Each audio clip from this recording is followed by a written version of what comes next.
ஒரு காலத்தில் சேகர் என்ற விவசாயி இருந்தான். அவன் மிகவும் ஏழை. மண் வீடு, 2 மாடுகள், சிறிய நிலம், அதுவே அவன் உலகம்.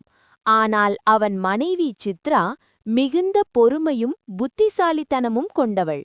வீட்டில் எதுவும் இல்லாத நாள்களிலும் அவள் மனதை இழக்காமல் கிடைத்ததிலேயே சமைத்து குடும்பத்தை சந்தோஷமாக வைத்தாள். அவள் எப்போதும் சொல்வாள், நமக்கு குறைவான பொருள் இருக்கலாம், ஆனா நம்ம மனசு நிறைய இருக்கணும்.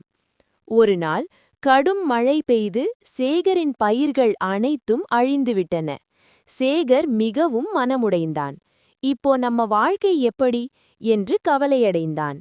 அப்போது சித்ரா அமைதியாக கூறினாள், நம்ம இருவரும் சேர்ந்து உழைத்தால் இந்த நிலம் மீண்டும் விளையும், நம்பிக்கை விடாதே. அவளின் உற்சாகத்தால் சேகர் மீண்டும் உழைக்கத் தொடங்கினான். சில மாதங்களில் நிலம் மீண்டும் பசுமையாகியது. அவர்கள் வாழ்க்கை மெதுவாக முன்னேறியது. அதே கிராமத்தில் ராஜன் என்ற பணக்காரன் இருந்தான்.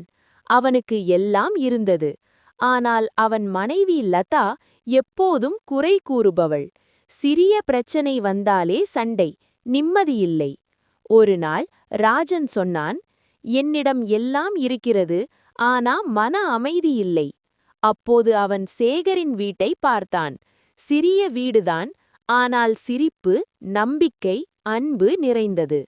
அவன் உணர்ந்தான், செல்வம் வீடு கட்டும், ஆனால் மாண்புதான் இல்லத்தை உருவாக்கும். குறள் பொருள்: மனைவி மாண்புடையவளாக இருந்தால் எதுவும் இல்லாதாலும் அது செல்வமாகும். மனைவி மாண்பில்லெனில் எல்லாம் இருந்தாலும் அது இல்லாததற்குச் சமம். இல்லதன் இல்லவள் மாண்பானால் உள்ளதன் இல்லவள் மாணாக் கடை.